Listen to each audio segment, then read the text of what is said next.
Hey everybody, it's Jason Blaha here, representing Jason Blaha Strength and Fitness, and today I want to chat with you guys and gals about the 4 movements that I believe would pretty much build most of the muscle in your body. But a quick reminder, if you guys will please click like down below, be greatly appreciated. If you're not subscribed or following, please do so, and if you'll be kind enough to drop me a comment down below, I'd appreciate it so much. Thank you.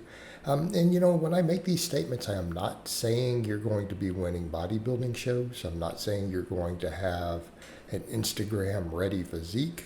I want to be clear. What I'm saying is you will have a pretty good amount of muscle. If you trained these 4 movements really hard, got good at them, you would actually probably be bigger with more overall muscle size development than most of the guys who go to the gym, who might be doing 37 different movements. And that's the point I'm making. But again, assuming you actually legitimately put work into these for years and get proficient at them. And I'm also saying you don't, that there's no need to ever do anything else. In fact, I'll throw some caveats in for a few things that I think would get some people kind of to the next tier, bring up a few of the weak links, and even help these. But those 4 movements are going to be the back squat, the deadlift, the bench press, and the weighted pull-up. Okay, and notice when I say weighted pull-up, people will be like, oh man, I can't even do a regular pull-up. Well, that's a problem, isn't it? That's why we have reverse bands. All right, you might want to do some reverse bands. I don't like the assist machines. I think they're garbage. I think reverse bands are dramatically better. There's a lot of ways to do them, right? A lot of ways to do them. I almost feel like I need to make a tutorial on that at some point, right? I need to make a little tutorial to show how to set up reverse bands really effectively. So I digress. Back over to the point. So why these movements? Well, the squat and the deadlift are fairly obvious. They build all the muscle in the lower body. In fact, they build a lot of muscle in the upper body. Okay, if someone just wanted to be fit and healthy and gain muscle, not necessarily arms and chest, okay, because those are much smaller muscles, and I don't think people realize that those muscles that they think of, again, your arm muscles, your pecs, your chest, all that is probably less than 10% of the muscle in your entire body. So just be aware of that. So if we completely excluded those, which we're not, we got bench and pull-ups in there. It would still be 90% of the muscle in your body if everything else was built. So again, the squat and the deadlift, they work all the largest muscles. Your legs alone are around 70% of the muscle in your body. Squats and deadlifts work all of it. They work the quads, the glutes, the adductors, the hamstrings, and the calves. Okay? They will develop those areas. They also build the core, the trunk. They build a lot of musculature in the back, traps, lats to some extent. Erectors, your abdominals, obliques, all these muscles get utilized on those, either still as an important mover or a dynamic stabilizer, enough so that they've been found to build muscle in studies. Okay, like that's not really debatable. It's been done in the lab, right? The upper body absolutely does grow significantly from the squat and the deadlift.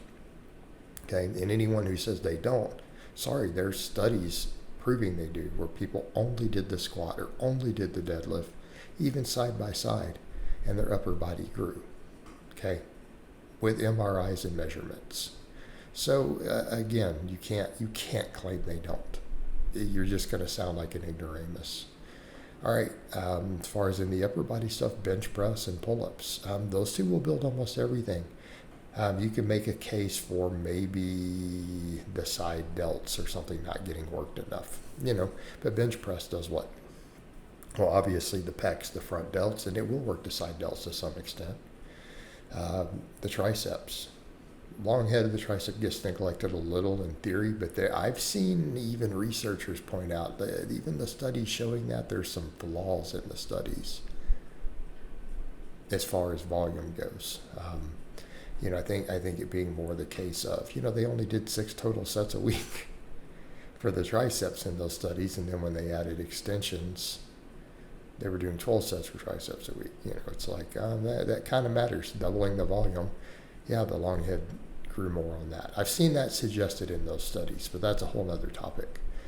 Pull-ups will work the long head some on top of it. right? So all those muscles get worked. A lot of stabilization still involved, biceps, upper back, all of that.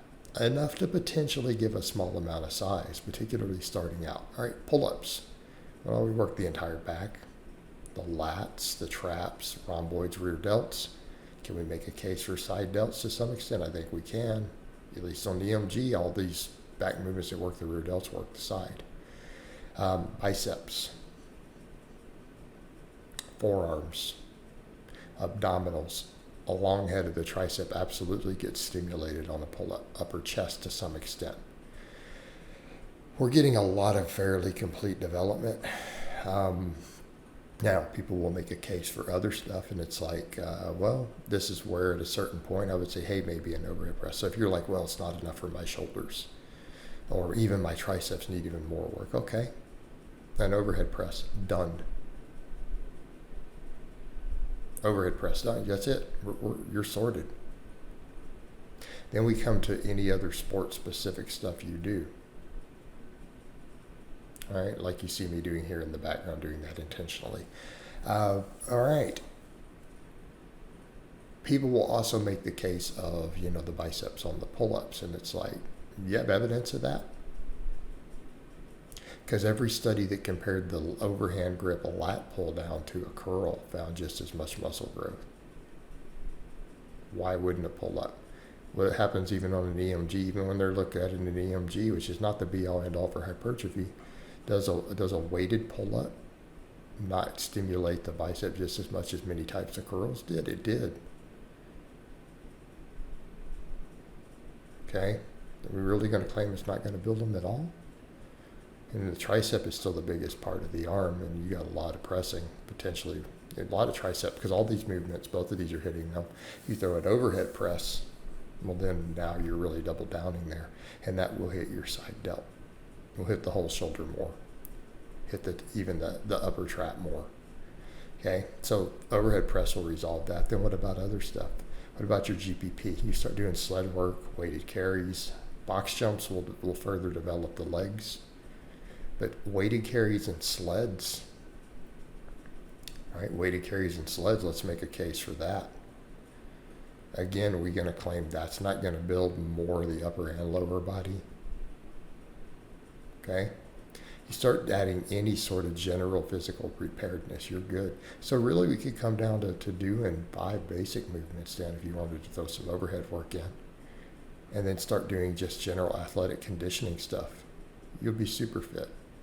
And I'm saying this as someone who runs 5 miles most days. So don't say, oh, what about cardio? Yeah, you can't use that on me. I'm the wrong guy.